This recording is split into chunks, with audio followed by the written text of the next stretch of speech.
কাবা, সে কাবাকে তাওয়াফ করার নাম প্রকাশ্য হজ। শয়তানকে ঢিল মারার নাম প্রকাশ্য হজ। হজের কাজের মধ্যে পড়ে, হজের ইবাদতের মধ্যে শয়তানকে, বড় শয়তানকে, ছোট শয়তানকে ঢিল মারার কথা। ঢিল মারে, কি করে? ঢিল মারে। ইব্রাহিম আলাইহিস সালাম যখন ইসমাইল আলাইহিস সালামকে কুরবানি দেওয়ার জন্য নিয়ে যাচ্ছেন,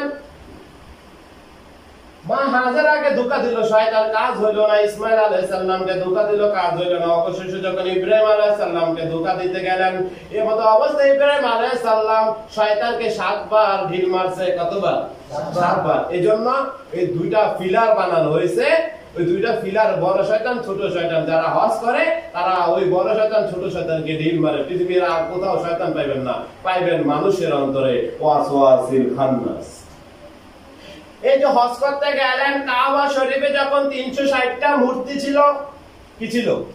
কাবা শরীফে যখন 360টা মূর্তি ছিল, কাবার নাম ছিল বাক্কা। কোরআনে যান, বাক্কাকে যদি জিজ্ঞাসা করেন, ও বাক্কা তুমি কিভাবে হলে মক্কা? বাক্কা বলবে, যেদিন মক্কা বিজয়ে রাসূলুল্লাহ সাল্লাল্লাহু আলাইহি ওয়াসাল্লাম তাশরীফ আনলেন, 360টা মূর্তি যখন ভেঙে ফেললেন, তখন আমি কাবাকে তাওয়াফ করা উম্মতে মুহাম্মাদের জন্য ফরজ হয়ে গেল। উম্মতে মুহাম্মাদ যেদিন থেকে আমি কাবাকে তাওয়াফ করে, সেদিন থেকে আমি কাবা, সেদিন থেকে আমি কিবলা উম্মতে মুহাম্মাদের জন্য। আমরা যখন 5 ওয়াক্ত সালাত আদায় করি, কিবলামুখী হয়ে আদায় করি। এই জন্য আল্লাহ রাসূল সাল্লাল্লাহু আলাইহি সাল্লাম যখন কাবা ঘরের চারদিকে 360টা মূর্তি ছিল, ওই মূর্তিগুলা যখন ভেঙেছে, তখন থেকে মক্কা তাওয়াফ করা, কাবা তাওয়াফ করা ফরজ হয়েছে। কি হয়েছে? কাবা তাওয়াফ করা ফরজ হয়েছে। মানুষের শারগের চেয়ে আল্লাহর নিকটে গোপন হজের অনেক কাজগুলি মানব দেহের মধ্যে আছে। এমন একটা কাজ বাকি নাই যে মক্কা মদিনায় যে হজ করে, এমন একটা কাজ বাকি নাই যে এটা গোপন ইবাদত নাই। ইসলাম ধর্মের যতগুলি প্রকাশ্য ইবাদত আছে, প্রত্যেকটা ইবাদতের পাশাপাশি গোপন ইবাদত আছে।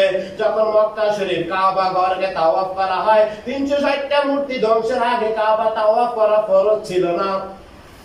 যখন 360টা মূর্তি ধ্বংস হয়েছে, তারপরে কাবা তাওয়াফ করা ফরজ হয়েছে। আপনার মনের পশুকে যখন কুরবানি করবেন, এরকম 360 প্রকারের মূর্তি ভাস্কর্য আপনার মনের মধ্যে আছে। যখন আপনি এগুলোকে নাশ করতে পারবেন, তখন আপনি আপনার এই দেহ ব্রহ্মাণ্ডের মধ্যে নিজে নিজে আল্লাহকে তাওয়াফ করবেন। কি করবেন? নিজে নিজে আল্লাহকে তাওয়াফ করবেন। অবশ্যই কোনো মানুষকে কাবা বানায় তাওয়াফ করা যাবে না। অর্থাৎ নিজের দেহের মধ্যে, নিজের অন্তর দিয়ে নিজের মধ্যে আল্লাহকে নিজে তাওয়াফ করবেন। সেটা গোপন, ওটা দেখা যায় না। কি করা যায় না? দেখা যায় না। ভুল ভ্রান্তি করবেন না। কোনো মানুষকে কোনো মানুষ তাওয়াফ করতে পারে না। এটা ওই প্রকাশ্য ইবাদত। প্রকাশ্য ইবাদত করতে হলে কাবা, মক্কায়। আর গুপ্ত ইবাদত যেটা নিজের মধ্যে নিজে আল্লাহকে তাওয়াফ করা, এখানে হাঁটা লড়াচড়া নাই। এক জায়গায় বসে অথবা দাঁড়িয়ে সেজদায় গিয়ে যে কোনো অবস্থায় নিজের দেহের মধ্যে নিজে আল্লাহকে তাওয়াফ করা, এটার নাম হচ্ছে মারফত। আমি বাংলা ভাষায় বলতেছি বোঝার জন্য। শরীয়তের হজ হচ্ছে মক্কায় গিয়ে কাবাকে তাওয়াফ করা, মারফতের হজ হচ্ছে নিজের মধ্যে নিজের খোদাকে তাওয়াফ করা। এবার আসেন, এই যে বলতেছিলাম, যখন মক্কার 360টা মূর্তি ধ্বংস করা হয়েছে, মক্কা হয়েছে আমাদের কাবা। এই নিজের মধ্যে যে 360টা মূর্তি আছে, বিভিন্ন রূপে আপন মুর্শিদের কাছে যখন যাইবেন, মুর্শিদ পরিচয় করাইয়া দিবেন যে তোমার নিজের মধ্যে 360টা মূর্তি। যেমন ধরো, তুমি পরে হক খাইতে ভালোবাসো, তুমি অন্যকে ক্ষতি করতে ভালোবাসো, ওকে হিংসা করো, এটা সেটা বিভিন্ন ভাবে 360টা মূর্তি আপনার মনের মধ্যে দেখায় দিবে আপন মুর্শিদ, কামেল মুর্শিদ, যিনি পথ প্রদর্শক, দ্বীনের পথে আপনাকে ডাকে। যখন কামেল মুর্শিদের কাছে যাইবেন, আল্লাহর প্রিয় বান্দাদের কাছে তারা দেখাইয়া দিবে তোমার মনের মধ্যে 360টা মূর্তি। এই মূর্তি আগে ধ্বংস করো, তারপরে তুমি মারফতে তুমি হজ আদায় করিও। যেমন করে মক্কা 360টা মূর্তি ধ্বংস করা হয়েছে, তারপরে কাবাকে তাওয়াফ করা ফরজ হয়েছে উম্মতে মুহাম্মাদের জন্য, এবং কাবা হয়েছে কিবলা। আমরা কাবা থেকে ফিরে সালাত আদায় করি। তখন আমরা কামেল মুর্শিদের দরবারে যাইব। কামেল মুর্শিদ আমাদেরকে শিক্ষা দিবে কিভাবে অন্তর থেকে, তোমার অন্তর থেকে, তোমার মন ও জগৎ থেকে তুমি 360টা মূর্তিকে ধ্বংস করতে পারবে। 360টা মূর্তি ধ্বংস করতে হবে। আমরা তো এগুলো বুঝতে তো আমরা গত মাহফিলে বলেছিলাম সবচেয়ে বড় জিহাদ হচ্ছে নিজের নফসের সাথে জিহাদ করা। এই 360টা মূর্তি ধ্বংস করার জন্য আল্লাহ রাসূল কত কষ্ট করেছে। এই জিহাদ প্রকাশ্য, মক্কা বিজয় প্রকাশ্য, নিজের দেহের মধ্যে কাবা আল্লাহকে বিজয় করা প্রকাশ্য, গোপনে পথ। অর্থাৎ নিজের দেহের মধ্যে আল্লাহকে তাওয়াফ করার জন্য, হজ করার জন্য, আল্লাহকে লাভ করার জন্য আপনাকে যুদ্ধ করতে হবে নিজের নফসের সাথে। 360টা অপকর্ম আছে। কি আছে? 360টা অপকর্ম, 360টা প্রতিমা। এই প্রতিমাকে ধ্বংস করতে হবে। সবচেয়ে বড় জিহাদ। এজন্য রাসূলুল্লাহ সাল্লাল্লাহু আলাইহি ওয়াসাল্লাম বলেন জিহাদে আকবর, সবচেয়ে বড় জিহাদ হচ্ছে নিজের নফসের সাথে জিহাদ করা। উহুদের যুদ্ধ, বদরের যুদ্ধ, সকল যুদ্ধ শেষে আল্লাহ রাসূল বলতেন সবচেয়ে বড় জিহাদ, জিহাদে আকবর হচ্ছে নিজের নফসের সাথে জিহাদ করা। আল্লাহ সুবহানাহু ওয়া তাআলা সবচেয়ে বেশি যুদ্ধের জন্য তাগাদা দিয়েছেন নিজের নফসের সাথে। তো প্রকাশ্য যুদ্ধ হচ্ছে আপনার ইসলামের উপরে যারা অন্যায় করবে তাদের সাথে যুদ্ধ করা, মানুষের সাথে মানুষে। আর গোপন যুদ্ধ হচ্ছে, গোপন ইবাদত হচ্ছে, জিহাদ হচ্ছে নিজের নফসের সাথে জিহাদ করা। এবার আসেন আমরা যাই বড় শয়তান ছোট শয়তানকে ঢিল মারা।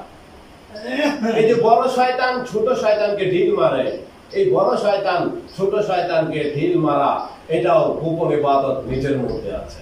কোথায় আছে? নিজের মধ্যে। গোপন ইবাদত নিজের মধ্যে। জানবেন? করেন না, পারি না। তো এই যে নিজের মধ্যে গোপন ইবাদত আমরা পারি না, করি না, এটা হচ্ছে আমাদের ব্যর্থতা, শয়তানের ধোঁকা। কার ধোঁকা? শয়তানের ধোঁকা। অথচ আমরা এটাও আমরা অনেকবার বলে থাকি, যেহেতু আমরা আমাদের চর্চা মানবত। তো এই যে হজের মাস, কুরবানির মাস, এগুলো না বলে না হয়। আবার আমাকে প্রশ্ন করা হয়েছে কেন দেহ জগতে ক্ষমতা নেই। এই জন্য এগুলো আলোচনা না করলে তো আমি বুঝতে পারতেছি না কেন দেহ জগতে ক্ষমতা নেই। অথচ আপনি আমি, হ্যাঁ, এই বিশ্ব ব্রহ্মাণ্ডে আমরা বিশ্ব জয় করতে চাই, কিন্তু অথচ নিজের দেহটা জয় করা সহজ এটা করি না। আমি যদি এই বিশ্ব ব্রহ্মাণ্ডে বা বাংলাদেশকে জয় করতে চাই, বাংলাদেশের বাদশাহ হতে চাই, আমার কি পরিমাণ যুদ্ধ করতে হবে। অথচ নিজের এই দেহ জগতে বাদশাহী করতে গেলে কারোর সাথে যুদ্ধ করতে হবে না, শুধু নিজের সাথে করতে হবে। এই জন্য রাসূল বলেছেন নিজের সাথে যুদ্ধ করা হচ্ছে জিহাদে আকবর। এবার আমরা বলতেছিলাম বড় শয়তান ছোট শয়তানকে ঢিল মারার কথা, অথচ এগুলো কিছু করতে পারে না। দুইটা পাথর, একটা বড় পিলার, একটা ছোট পিলার, এই পাথর দুইটা কিছুই করতে পারে না। অর্থাৎ ইব্রাহিম আলাইহিস সালাম যেদিকে শয়তানগুলোকে ঢিল মেরেছিল ওই জায়গায় প্রতীকী শয়তান নির্মাণ করা হয়েছে। হাজিরা গিয়ে বিশাল ক্ষমতা আকারে ওই ইয়ার বড় শয়তান ছোট শয়তানকে 7 বার ঢিল মারে ইব্রাহিম আলাইহিস সালামের সুন্নাত। কিন্তু অথচ এই হাজি বুঝে না, আমি হজে এসে ইসলাম ধর্মতে এমন একটা ধর্ম, মনোযোগ, ইসলাম ধর্ম এমন একটা ধর্ম প্রকাশ্যে রাসূলুল্লাহ সাল্লাল্লাহু আলাইহি সাল্লাম যতগুলো ইবাদত কর্ম আমাদের জন্য প্রতিষ্ঠিত করেছেন, প্রত্যেকটা ইবাদত আমাদের জন্য ইশারা। সমজদার আদমি কে লিয়ে ইশারা ভি কাফি হে। খাজা গরিবে নওয়াজ বলেন যে তুমি যতগুলা কাজ দেখতেছো প্রত্যেকটা কাজের বিপরীত আছে। আল্লাহ রাসূল সাল্লাল্লাহু আলাইহি সাল্লাম আমাদের জন্য যতগুলি কাজ রেখেছেন প্রত্যেকটা কাজের বিপরীত আছে। হাজি বোঝে না, হাজি কত কষ্ট করে গিয়ে বড় শয়তান ছোট শয়তানকে ঢিল মারে। এই ঢিলে অনেক মানুষ আহত হয়, অনেক মানুষ কি হয়? আহত হয়। কিন্তু হাজি বোঝে না এত কষ্ট করে আমি এই বড় শয়তান ছোট শয়তানকে ঢিল মারলাম, তারপরে হাজি এসে আবার অন্যের ক্ষেত্রে লাইন কাটে। আহা, হাজি বুঝে না। এত কষ্ট করে এত টাকা খরচ করে বর্তমান হজে গেলে 8 লাখ 8.5 লাখ 9 লাখ টাকা লাগে হজ করতে গেলে, কিন্তু নিজের দেহের মধ্যে যে আপনি হজ করবেন এত টাকা লাগে না। নিজের মধ্যে হজ করতে গেলে আপনার মন ওইভাবে প্রস্তুত হবে।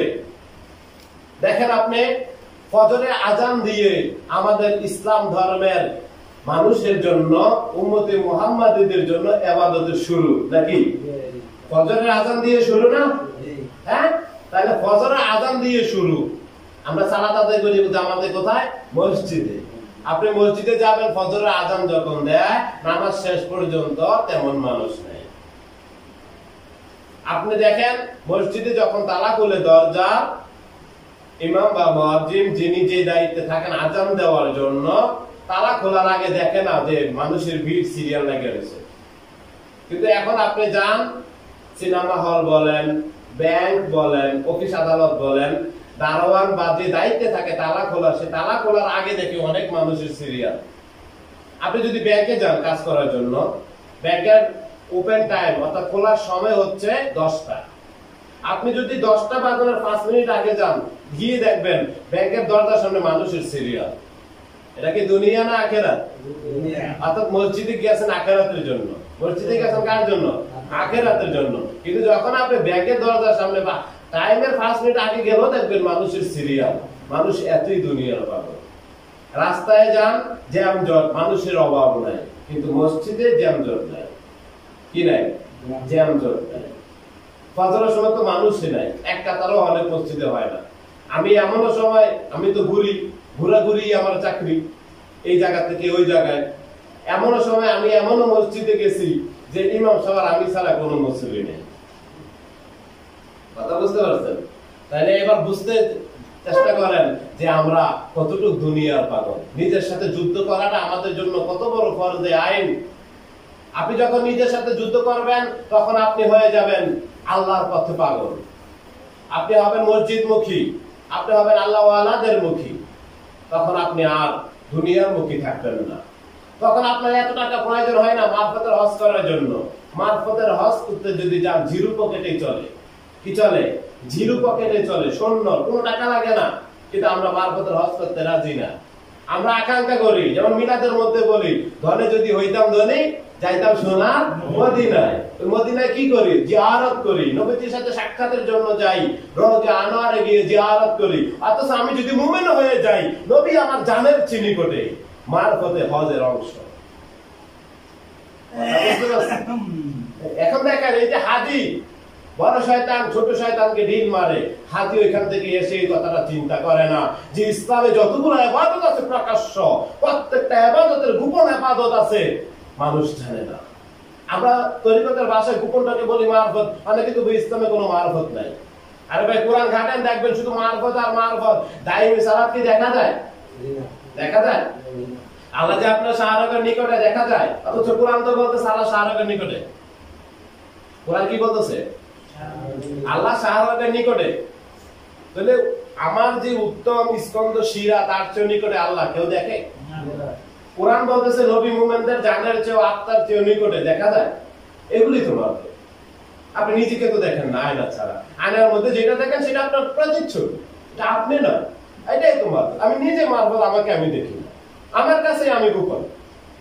আমার চেহারা আমি নিজে দেখি, আয়নার মধ্যে দেখি, এটা তো আমার প্রতিচ্ছবি। তাহলে আমি নিজের কাছে নিজে গোপন।